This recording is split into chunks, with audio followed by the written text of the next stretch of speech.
আপনারা জানেন নারী অত্যন্ত সম্মানিত। 18,000 মাখলুকাতের মধ্যে মানুষ সর্বশ্রেষ্ঠ সম্মানিত, আর মানুষের মধ্যে নারী সবচেয়ে বেশি সম্মানিত। কোরআনুল কারীমে বলা আছে মায়ের পায়ের নিচে সন্তানের বীর্য। অথচ 92% এই মুসলমানের দেশে ইসলামী রাষ্ট্র কায়েম না হওয়ার কারণে, ইসলামী আইন না থাকার কারণে আমার মা বোনেরা সেই সুফল পায় না। আজকেও আমার বোনদেরকে বিবাহ শাদী দিতে গেলে যৌতুকের কথা ভাবতে হয়। যৌতুকের জন্য আমার বোনদের উপর জামাইরা অত্যাচার করে। এই সব কিছু হচ্ছে শুধুমাত্র ইসলামী রাষ্ট্র কায়েম না হওয়ার কারণে। দীর্ঘ 53-54 বছর ধরেই আমরা দেখে আসছি যেখানে 92% মুসলমানের দেশ, সেখানে অবশ্যই ইসলামী রাষ্ট্র কায়েম হওয়ার কথা, কিন্তু সেটা হয় নাই, আমরা দেখি নাই।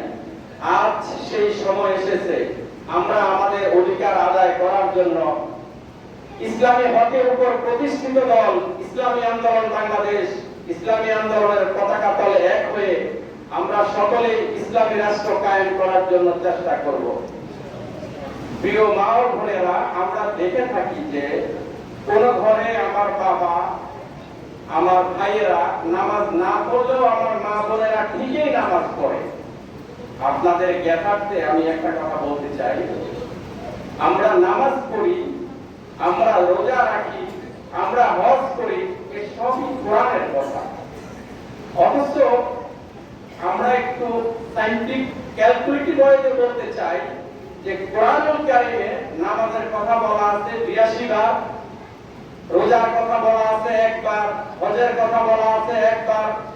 অথচ ইসলামী রাষ্ট্র কায়েম করার মাধ্যমে রাজনীতির কথা বলা আছে 903 বার।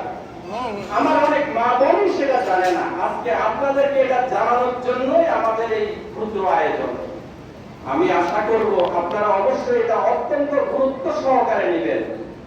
আপনি নামাজ পড়তেছেন, রোজা রাখতেছেন, হজ করতেছেন, সবই করতেছেন, আরো যদি কোনো কিছু ইসলামের দাওয়াত আপনার কাছে হয়, যার কাছে আমার বাবারা ভাইয়েরা শোনে না, কিন্তু মা ঠিকই আমল করেন।